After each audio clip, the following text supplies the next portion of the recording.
The world is fascinated by stories, myths and legends from the Holy Grail to Noah's Ark, and we're forever trying to find proof that these things exist. Imagine standing on a frozen mountainside in eastern Turkey, where a team of scientists is staring at a glowing monitor in complete silence.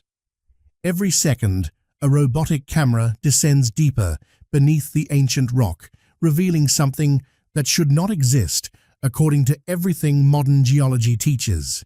Then, without warning, the screen captures a discovery so astonishing that even the experts can barely believe what they're seeing. What lies hidden beneath this mountain has the potential to rewrite history, challenge decades of scientific assumptions, and revive one of the world's greatest mysteries. Was this simply an unexplained geological formation, or have researchers uncovered evidence of something humanity was never meant to find? Stay with us until the very end, because each new discovery is more unbelievable than the last, and the final revelation could completely change the way we understand this legendary site. Before we uncover the truth, make sure to like this video, subscribe to the channel, and help us reach our goal of 1,000 subscribers. Your support keeps these incredible investigations coming. Now, let's begin with the remarkable discovery that first emerged from the frozen ground. For decades, this mysterious location existed as little more than a blurry photograph and an enduring legend. People speculated endlessly about what might be hidden beneath its surface, but no one possessed the technology to investigate it properly. That changed when a joint team of American and Turkish researchers transported advanced ground-penetrating radar equipment up the rugged mountainside and began scanning the formation. What appeared on their screens was anything but ordinary. Instead of the random patterns normally produced by natural rock formations, the radar revealed long parallel features stretching almost the entire length of the structure. Even more surprising were sharply defined right angles and geometric shapes that rarely occur through natural geological processes. The scans appeared to outline flat, layered surfaces, separated by vertical divisions, almost as though the interior contained multiple compartments arranged one above another. Leading the investigation was American researcher Andrew Jones, who has consistently balanced caution with confidence. After carefully reviewing the evidence, he made a remarkable statement. "I do believe that this is the real decayed buried remains of Noah's Ark." In his view, the straight corridors, organized compartments, and angular patterns visible in the radar data are extremely difficult to explain as products of nature alone. But the researchers didn't stop with underground imaging. They decided to examine the ground itself in a way that previous investigations never had. Partnering with Australian soil scientist William Crabtree, the team collected dozens of soil samples from inside the boat-shaped outline and compared them with samples taken from the surrounding hillside. Since both areas sit on the same slope, they expected the laboratory results to be nearly identical. Instead, the analysis produced an unexpected surprise. The soil collected from inside the formation contained nearly 3 times as much organic material as the surrounding ground. It also showed significantly higher potassium levels, while its acidity differed dramatically from the nearby soil. Those differences immediately caught the researchers' attention. William Crabtree explained that the soil inside the outline was chemically unlike the surrounding mudflow deposits. According to him, the unusual combination of elevated organic content, increased potassium, and altered acidity is exactly the kind of signature scientists would expect if a massive wooden structure had gradually decayed beneath the surface over an extremely long period. That discovery completely changed the atmosphere among the research team. Decaying wood was the last thing anyone expected to detect inside the middle of a rocky hillside. Combined with the radar images suggesting hollow spaces beneath the ground, the evidence hinted at something far more complex than an ordinary geological formation. Even today, the structure has not been fully explored, leaving researchers waiting for future drilling operations and deeper camera inspections to finally reveal what lies hidden below. The ship on the wrong mountain. One of the most misunderstood aspects of this mystery is its location. Contrary to popular belief, the boat-shaped formation is not situated on the snow-covered summit of Mount Ararat, the iconic peak featured in countless photographs and travel guides.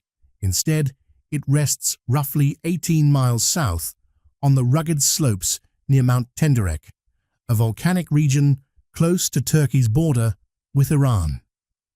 That geographical difference created decades of confusion.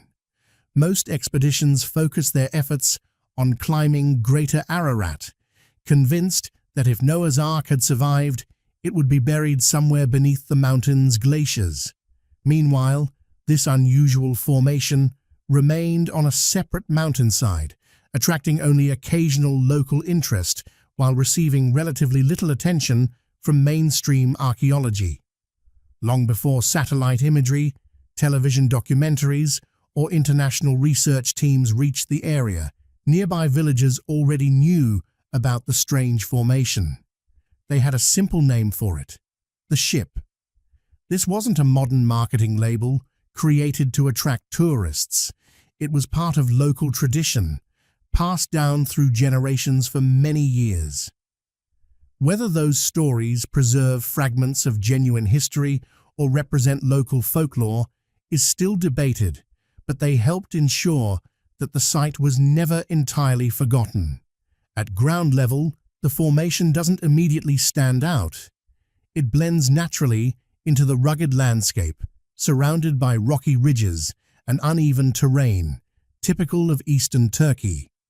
Without knowing its exact location, most visitors could easily walk past it without realizing anything unusual was there. Everything changes once the site is viewed from above. From an aerial perspective, the outline becomes strikingly clear. The formation stretches into a long, narrow shape that tapers toward one end while widening at the other, creating a silhouette that closely resembles the hull of a massive ship. That unmistakable appearance has fascinated explorers, researchers, and historians for generations. Its size adds another layer to the mystery. Measurements estimate the formation to be approximately 540 feet long. That figure immediately attracted attention because the Book of Genesis describes Noah's Ark as measuring 300 cubits in length. Depending on which ancient cubit measurement scholars apply, that biblical description converts to somewhere between roughly 450 and just over 500 feet. Although the numbers are not identical, the similarity has fueled decades of debate about whether the comparison is purely coincidental or points to something far more significant. Early investigators reportedly noticed the resemblance almost immediately. The close match between the formation's dimensions and the biblical description raised an obvious question. Was this simply an unusual natural landform, or could it represent the remains of something extraordinary? Even so, many scientists remain skeptical, and their objections deserve serious consideration. Geologists generally believe that both Mount Ararat and the surrounding volcanic terrain, including the Tenderek region, formed long after the period in which a literal global flood would have taken place according to a traditional biblical timeline. If those geological age estimates are correct, neither mountain would have existed when the Ark was said to have come to rest, presenting one of the strongest challenges to the entire theory.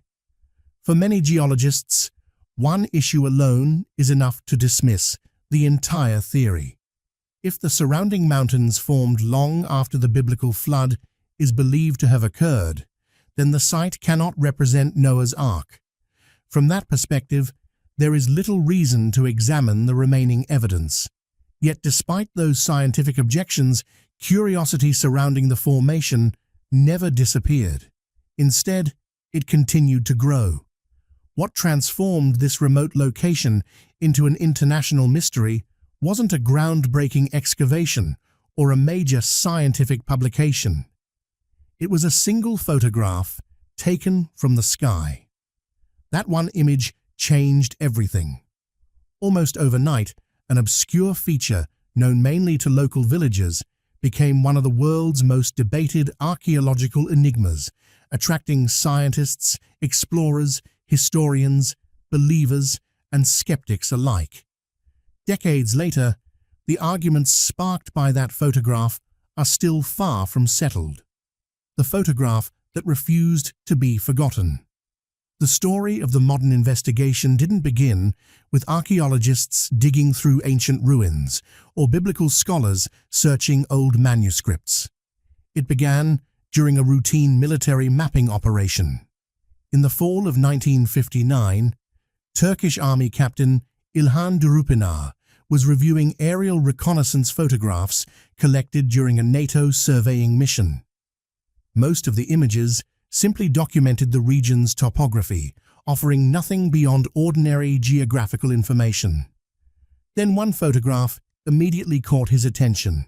Resting on an isolated mountainside was an unusually long, boat-shaped formation, unlike anything visible in the surrounding terrain. Its distinctive outline stood apart from the natural landscape, raising an obvious question. Was this merely an unusual geological formation, or had the camera captured something far more extraordinary? Word of the discovery spread much faster than anyone expected. The image first appeared in a Turkish publication before reaching an international audience when Life magazine featured it in September 1960.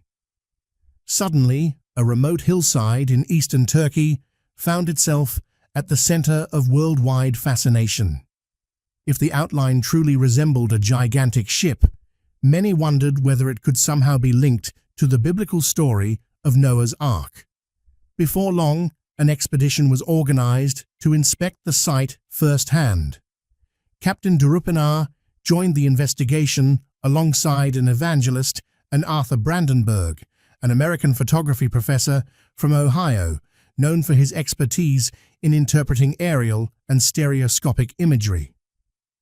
During the expedition, the team examined the formation, conducted limited excavations, and even used small explosive charges in an effort to expose whatever might lie beneath the surface. After 2 days of work, the expedition released its official conclusion. According to their report, the formation was nothing more than a naturally occurring geological feature and showed no evidence of being the remains of an ancient ship. Under normal circumstances, that conclusion would have ended the discussion. Instead, it became the beginning of an enduring controversy. One reason the debate survived was Arthur Brandenburg's personal opinion. Although he participated in the expedition that officially rejected the Ark theory, he later expressed doubts about that conclusion. Based on years of studying aerial photography, he believed the formation displayed an unusual level of symmetry that was difficult to explain through natural geological processes alone. In his view, its proportions and outline resembled a man-made vessel far more than a random ridge. Whether Brandenburg's assessment reflected objective scientific analysis or personal belief remains open to interpretation. However, the contrast between the expedition's official findings and the opinion of one of its own experts ensured that the mystery remained alive. For the next 17 years, little changed. Each winter, heavy snow buried the formation beneath a white blanket.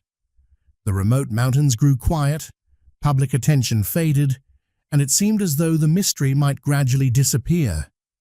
Then everything changed once again. In the late 1970s, a Tennessee anesthetist named Ron Wyatt came across the same aerial photograph that had first captured Captain Durupinar's attention nearly 2 decades earlier. For Wyatt, that single image became the starting point of a lifelong mission, one that would grow into one of the most controversial archaeological pursuits of the 20th century. But before Wyatt's investigation takes center stage, another mystery waits nearby. Just a short distance from the boat-shaped formation stands a collection of enormous carved stones that has puzzled visitors for generations and continues to divide experts and believers even today. The stones in the valley, a few miles from the mysterious formation, near a village once known as Arzap. Massive stone monuments stand alone across the open fields. Some tower nearly as high as a 2-story building, each carved from dark volcanic rock and weighing many tons. One detail immediately stands out. Near the top of each stone is a large circular hole, carefully carved wide enough for a thick rope or cable to pass through. Many of the stones also bear carved crosses etched into their surfaces.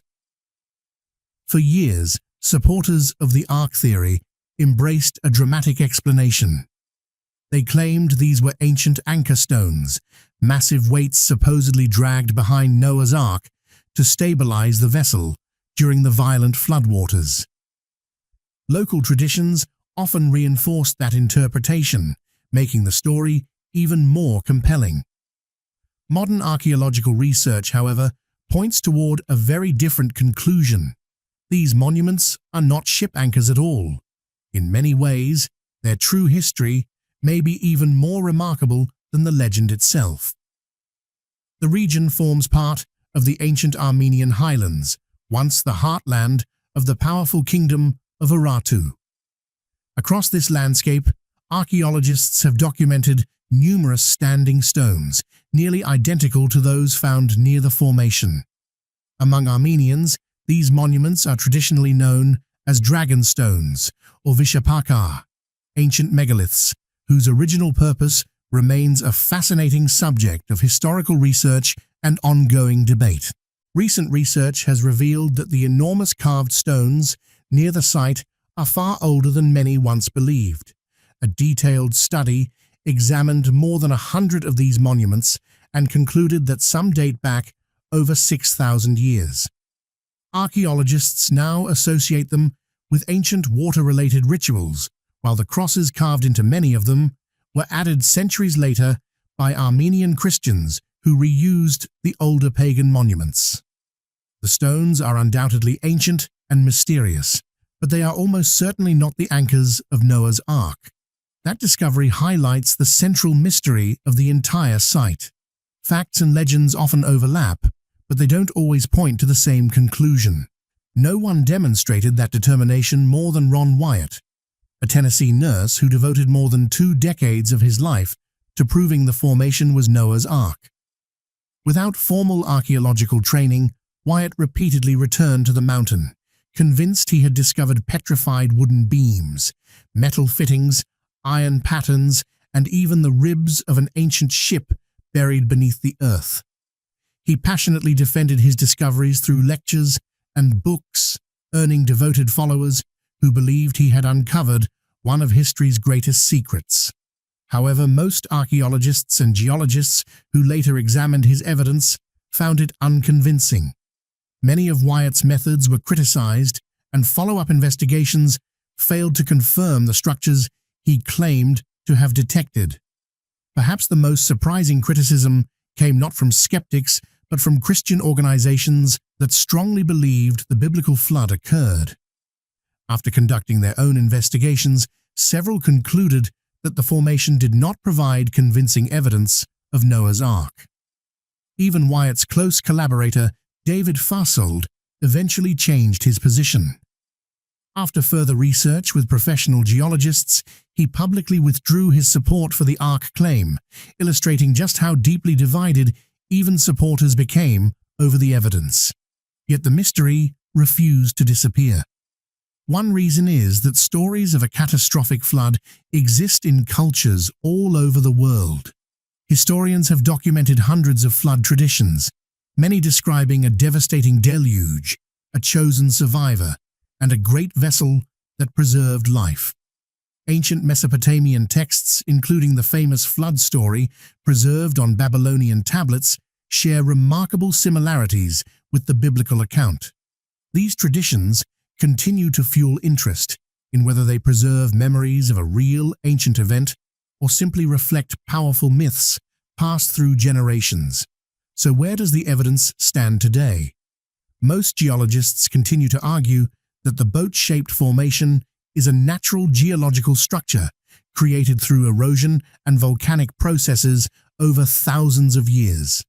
At the same time, newer investigations using ground-penetrating radar and soil analysis have produced unusual findings that researchers admit still require further study. Some radar scans appear to reveal organized internal patterns, while soil samples inside the formation differ noticeably from the surrounding ground. None of these observations have yet provided definitive proof, but neither have they completely ended the debate. For now, the mystery remains unsolved. Whether the formation is an extraordinary coincidence of nature or the buried remains of something far more remarkable is still an open question. As researchers continue exploring the site with modern technology, the answers may lie only a few meters beneath the surface. Until then, the mountain continues to guard its secret, leaving the world to wonder whether this is one of archaeology's greatest discoveries waiting to happen, or simply one of history's most fascinating mysteries. Before we reveal what researchers discovered beneath this mysterious mountain, make sure to like this video, subscribe to the channel, and help us reach our goal of 1,000 subscribers. Your support motivates us to bring you more incredible mysteries, hidden discoveries, and untold stories from around the world. Now, let's uncover the truth.